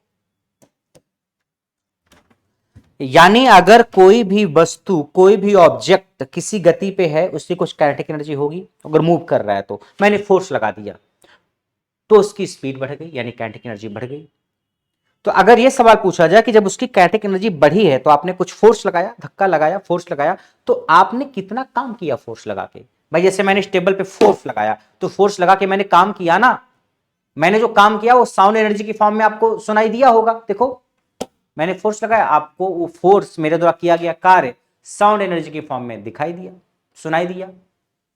तो जो भी फोर्स मैंने लगाया उसकी गति को बढ़ाने में, वही मेरे द्वारा किया गया जो कार्य है वो बराबर होगा चेंज इन काइनेटिक एनर्जी। कि the work done by a force is equal to change in kinetic energy.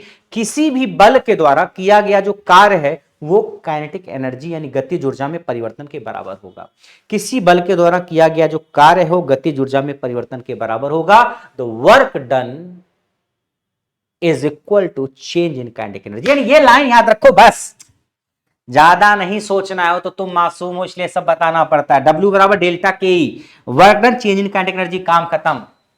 ये पहले की स्पीड, ये बाद की स्पीड। बोलो शिव। अब इसी सवाल, इसी फार्मूले पे एक तो आपसे पूछ सकता है कि वर्क एनर्जी थ्योरम क्या है, कि किया गया कार्य काइनेटिक एनर्जी में परिवर्तन के बराबर होता है, एक तो यह आएगा। दूसरा आपसे जो सवाल पूछा गया है वो सवाल आपका इसी पर बेस्ड है। कहां गया सवाल? ये था, पहले उसकी स्पीड 5 मीटर पर सेकेंड थी, यानी प्रारंभिक स्पीड जो थी उसको हमने u माना। बाद में जो स्पीड होगी 10 मीटर पर सेकेंड होगी, बाद वाली स्पीड को हमने v माना। इसका मास 4 किलोग्राम है, यानी m की वैल्यू 4 किलोग्राम है। आप बताइए 4 किलोग्राम की किसी वस्तु की स्पीड 5 मीटर पर सेकंड से 10 मीटर पर सेकंड करनी है तो कितना कार्य करना पड़ेगा? जो हमने कार्य किया वो होगा half m v square minus u square. Half m v square minus u square. U है पहले की स्पीड, वी है बाद की स्पीड, बढ़ने के बाद। लगाइए फार्मूला, W बराबर किया गया कार्य बराबर 1/2 m v square minus u square, यही तो लिखा है यहां।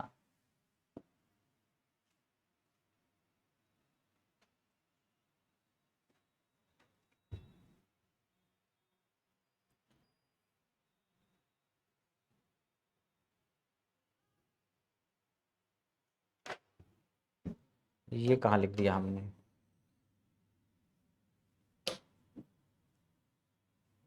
ये है, ये है, इसको यहां लिखना था। तो आपका जो वर्क डन होगा W, ये होगा half m v square minus u square. ये है कहानी, यही तो है। वर्क डन क्या है, 1/2 m v square minus u square, लिख दिया। अब 1/2 m, मास कितना है 4 किलोग्राम, वी बाद की स्पीड कितनी है 10 मीटर पर सेकंड, तो 10 का स्क्वायर कर दो। पहले की स्पीड 5 है तो 5 का स्क्वायर कर दो। अब सॉल्व करो, 4/2 कितना हो गया 2, कट गया।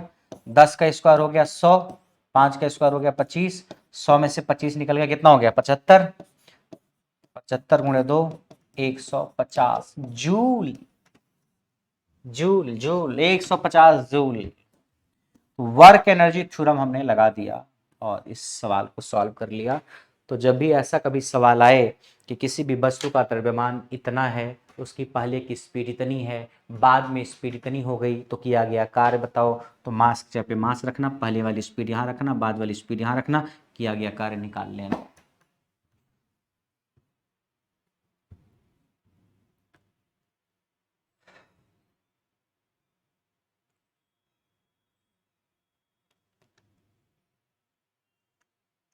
8-10 अप्रैल तक मिल जाएगा पूरा यूजर, 8-10 अप्रैल तक यू विल गेट कंप्लीट,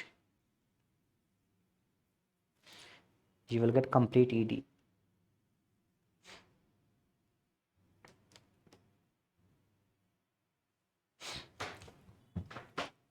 तो आपको आज मैंने एक तो चेन वाले सवाल करवाए कि चेन लटकती हुई है तो उसको खींचना है तो कितना काम करना पड़ेगा, और दूसरा हमने वर्क एनर्जी थ्योरम पे आपको सवाल करवाया कि वर्क एनर्जी थ्योरम क्या है। क्लियर हुआ, क्लियर हुआ, इसमें किसी को कोई संदेह? अहमद, नितिन,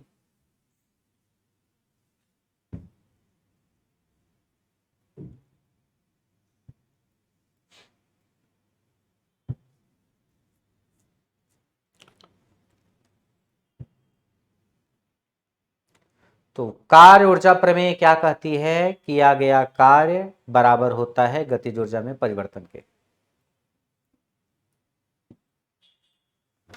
आइए,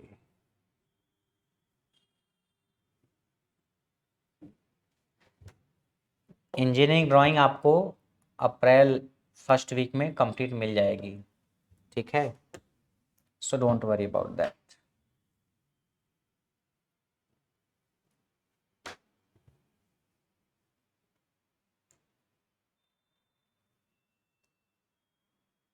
इस सवाल का आंसर दीजिए जरा सभी लोग।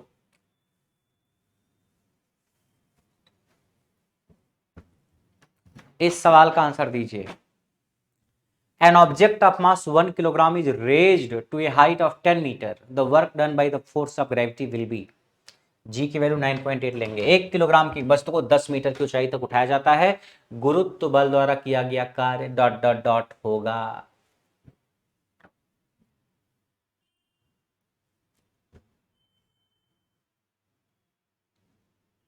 यूजर बोल रहे हैं आपके पढ़ाए हुए वर्क फॉर एनर्जी से सभी क्वेश्चन सॉल्व हो रहे हैं, थैंक्स अ लॉट सर जी। तो आपको पढ़ाया ही इस तरीके से जा रहा है कि आपके सारे सवाल सॉल्व हों। चिंटू, तुम्हारे साथ मजाक नहीं किया जा रहा है। बताओ इसका आंसर, पढ़ के बैठे हो, इसका आंसर बताओ। एक वस्तु है, एक ऑब्जेक्ट है जिसका मास 1 किलोग्राम है, ठीक 1 किलोग्राम। इसको रेज करना है, उठाना है, कितनी ऊंचाई तक, 10 मीटर की ऊंचाई तक, ठीक है, 10 मीटर की ऊंचाई तक उठाना है इसको। यहां से उठाना है 10 मीटर की ऊंचाई तक, यहां से उठा करके हमने इसको यहां पहुंचा दिया, इस 1 किलोग्राम की वस्तु को। इस 1 किलोग्राम की वस्तु को हमने यहां से उठा के यहां पहुंचा दिया 10 मीटर। अब पूछा कि the work done by force of gravity, यानी गुरुत्वाकर्षण का जो बल है उसके द्वारा किया गया कार्य कितना होगा। याद रखना, गुरुत्वाकर्षण बल के द्वारा किया गया कार्य होगा। गुरुत्वाकर्षण बल किधर लगता है, किसी भी वस्तु पे गुरुत्वाकर्षण का बल हमेशा नीचे की तरफ लगता है। पृथ्वी किसी भी वस्तु को अपनी तरफ खींचती है नीचे की तरफ, तो गुरुत्वाकर्षण बल तो नीचे लग रहा है। ग्रेविटेशनल फोर्स जो गुरुत्व बल है वो तो हमेशा नीचे लगता है। फोर्स ऑफ ग्रेविटी या ग्रेविटेशनल फोर्स, किसी भी वस्तु पर ग्रेविटेशनल फोर्स या फोर्स ऑफ ग्रेविटी हमेशा नीचे की तरफ लगता है, नीचे की तरफ लग रहा है। लेकिन आप वस्तु को उठा रहे हो ऊपर की तरफ, आपने उठाया वस्तु को ऊपर की तरफ, गुरुत्वाकर्षण का बल लग रहा है नीचे की तरफ, तो किया गया कार्य क्या होगा। सबसे पहली चीज, किया गया कार्य ऋणात्मक होगा, नेगेटिव होगा। क्या इससे आप सहमत हो। जब बल और विस्थापन अपोजिट हो एक दूसरे के, 180 डिग्री के एंगल पे हो, तो किया गया कार्य ऋणात्मक होता है। आपको शुरू की 2 क्लासेस में बताया गया था कि अगर किसी वस्तु पे फोर्स इधर लग रहा है और उसका विस्थापन इधर हो रहा है एस, यानी उसके बीच का कोण 180 डिग्री है, तो किया गया जो कार्य होता है वो नेगेटिव होता है। अगर बल और विस्थापन 180 डिग्री पे हो, यानी विपरीत दिशाओं में हो, तो किया गया कार्य ऋणात्मक होता है। अहमद, इस बात को समझ रहे हो आप। तो अगर यह कहता कि जिसने उठाया है उसके द्वारा किया गया कार्य कितना होगा, तो पॉजिटिव होगा। इस बात को आप समझो। या जैसे 1 किलोग्राम की कोई वस्तु है, मैंने इसको 10 मीटर की ऊंचाई तक उठा दिया, मैंने उठाया, तो मेरे द्वारा किया गया कार्य कितना होगा, वो धनात्मक होगा, क्योंकि मैंने फोर्स ऊपर लगाया और वस्तु ऊपर गई, यानी फोर्स भी ऊपर और डिस्प्लेसमेंट भी ऊपर, तो किया गया कार्य मेरे द्वारा धनात्मक होगा, या जिसने भी इसको ऊपर किया होगा।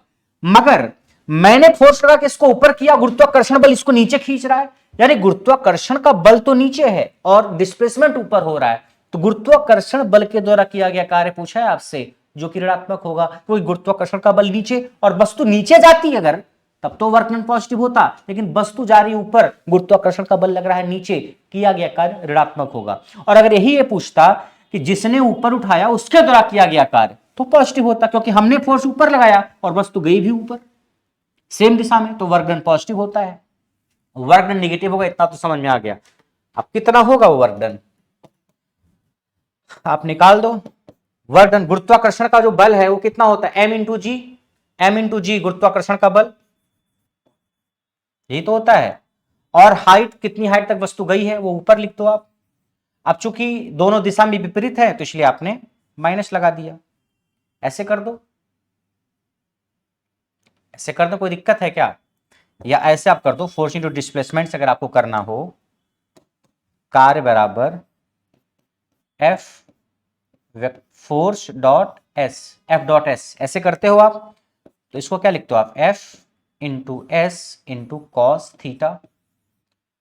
फोर्स कितना लगाया, गुरुत्वाकर्षण बल ने फोर्स कितना लगाया, फोर्स गुरुत्वाकर्षण बल का होता है एम इंटू जी, तो एम इंटू जी फोर्स हो गया।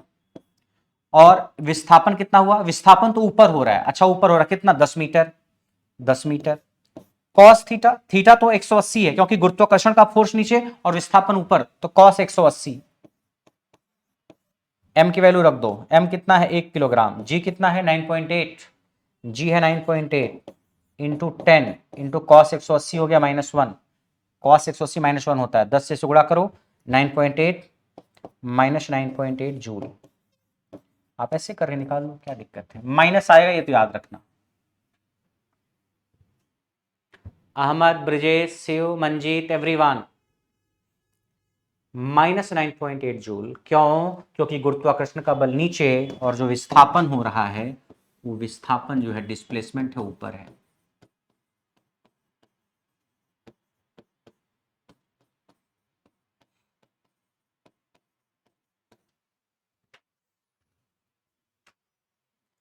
विस्थापन ऊपर है, गुरुत्व बल नीचे है, इसलिए आपका जो थीटा है, इन दोनों के बीच का कोण जो होगा वो 180 डिग्री होगा। तो cos 180 की वैल्यू -1 होती है, cos 180 की वैल्यू -1 होती है।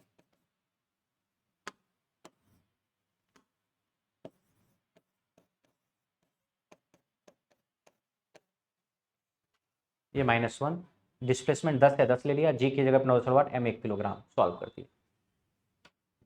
अच्छा, माइनस, ओके ओके ओके, ये 10 यहाँ जाएगा आपका तो 98 हो जाएगा, ठीक है, -98 joule, okay, -98 joule, D option होगा, -98, जी जी, D option, -98 joule. Printing mistake बोलते हैं इसको, ठीक है।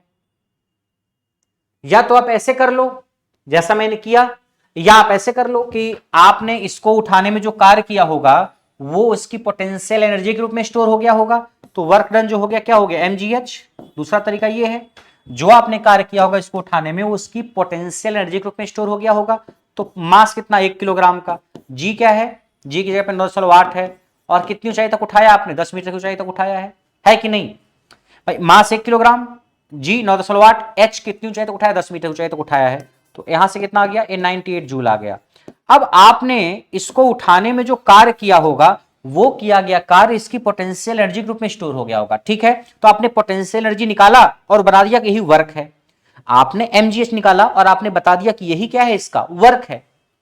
हमने mgh का फॉर्मूला निकाला, बता दिया वर्क के बराबर है। लेकिन ये जो वर्क आपने निकाला है 98 जूल, ये जिस आदमी ने इसको ऊपर उठाया उसके द्वारा किया गया कार्य है, जबकि हमको गुरुत्वाकर्षण बल के द्वारा किया गया कार्य निकालना है, तो गुरुत्वाकर्षण बल के द्वारा किया गया कार्य निकालने के लिए माइनस साइन ठोक दो, क्या ठोक दो, माइनस साइन, माइनस साइन, गुरुत्वाकर्षण बल के द्वारा निकालना है। ऐसे भी कर सकते हो आप, जो आपको आसानी से समझ में आ जाए, चाहे ऐसे चाहे ऐसे।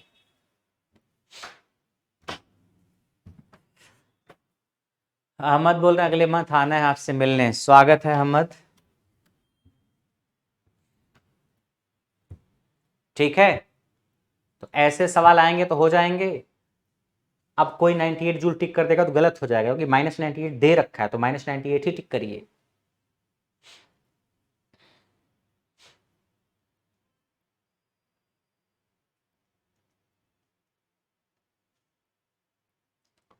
चलिए आगे बढ़ते हैं। कोई डाउट है इसमें किसी को?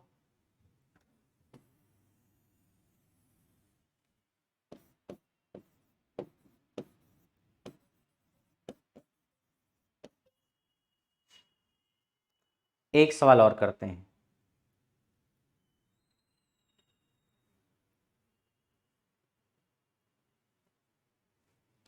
A coolie lifts a load of 20 kilogram from the ground and puts it on his head from the ground.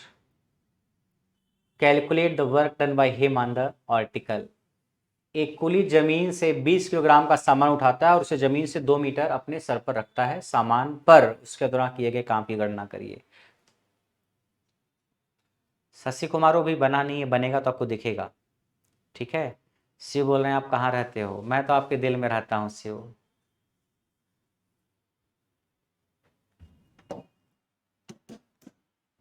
एक कूली है, उसने एक मास उठाया, उसका मास कितना है, किसी वस्तु का 20 किलोग्राम है, ठीक। जमीन से उठाया और अपने सर पे रखा, जमीन से कितनी ऊंचाई पे, 2 मीटर। यानी ये मान के चलो कि आदमी जो है कूली वो 2 मीटर का रहा होगा, अपने अपने सर पे रख लिया होगा 2 मीटर उठा करके। तो जितनी ऊंचाई तक उसने उठाया है वो ऊंचाई कितनी है, 2 मीटर। और जी की वैल्यू 10 मीटर पर सेकंड ले लीजिए, दे रखा है 10 मीटर पर सेकंड स्क्वायर ले लीजिए, ठीक है। ये कुली का एक सामान है, जिस सामान को उठाया गया है, जितनी ऊंचाई तक कुली ने उठाया है वो 2 मीटर है, जी की वैल्यू इतनी है। तो पूछा है कि वर्क डन कितना किया गया होगा कुली के द्वारा, तो कुली के द्वारा जो वर्क डन किया गया होगा वो वर्क डन उस सामान की पोटेंशियल एनर्जी के रूप में स्टोर हो गया होगा। जो भी काम उस कूली ने किया होगा उस सामान को उठाने में, जब सामान ऊपर उठा तो उसकी पोटेंशियल एनर्जी बढ़ी, तो जो वर्क डन होगा कूली के द्वारा वही उसकी उस सामान की पोटेंशियल एनर्जी के रूप में स्टोर हो गया होगा। तो वर्क डन कूली के द्वारा कुछ और नहीं बल्कि उस सामान की पोटेंशियल एनर्जी यानी स्थितिज ऊर्जा में वृद्धि के बराबर है। m कितना है 20 किलोग्राम, g कितना है 10, h कितना, कितनी ऊंचाई तक उठाया 2 मीटर, कितना हो गया 20 दूना 2 40, 400 जूल, 400 जूल हो जाएगा। यही उत्तर है 400 जूल। 400 जूल क्या है आपका उत्तर है, 400 जूल योर राइट आंसर। यहां तक कोई दिक्कत है तो बताइए, इस सवाल में यहां तक किसी को कोई दिक्कत है?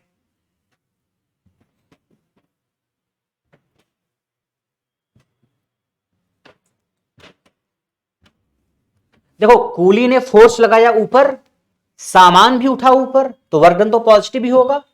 भाई हमने किसी सामान को जमीन से उठाया तो फोर्स किधर लगाया, मैंने फोर्स किधर लगाया ऊपर, मैंने तो ऊपर ही फोर्स लगाया।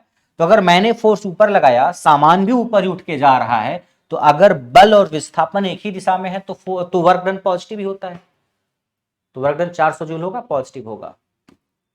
तो उम्मीद करते हैं जितना सवाल आपको कराया गया समझ में आया होगा। आया कि नहीं आया?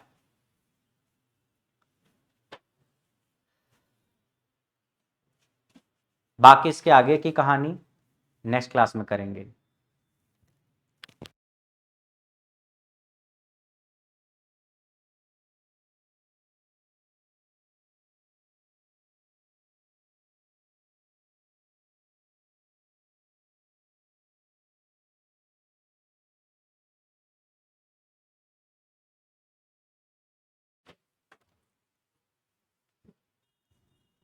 बाकी मैं आपको बता दूं कि अगर आप ALP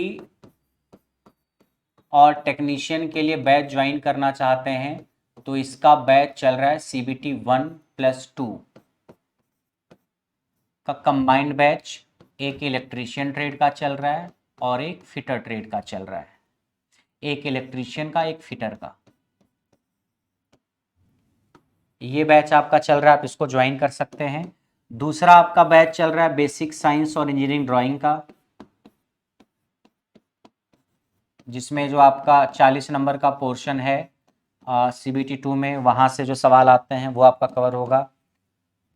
और उसके अलावा आपका ट्रेड के बैचेज भी चल रहे हैं। ट्रेड में जितने भी ट्रेड हैं सारे ट्रेड के बैचेज चल रहे हैं। इलेक्ट्रीशियन ट्रेड हो गई या इलेक्ट्रॉनिक मैकेनिक ट्रेड हो गई आपकी, या फिर आपकी फिटर ट्रेड हो गई, या डीजल मैकेनिक हो गई, वेल्डर हो गई, RAC हो गई, हीट इंजन हो गई, ये सारी ट्रेड के बैचेज भी चल रहे हैं। उसके अलावा अगर आप देखोगे तो ITI इलेक्ट्रीशियन का प्रैक्टिस बैच भी चल रहा है। तो अगर आपको प्रैक्टिस बैच ज्वाइन करना है तो आप उसको भी ज्वाइन कर सकते हो। हरियाणा ALM का बैच भी चल रहा है, असिस्टेंट लाइनमैन का, जो एग्ज़ाम 27 मई को होना है। तो अगर आप वो बैच ज्वाइन करना चाहते हो तो वो भी चल रहा है।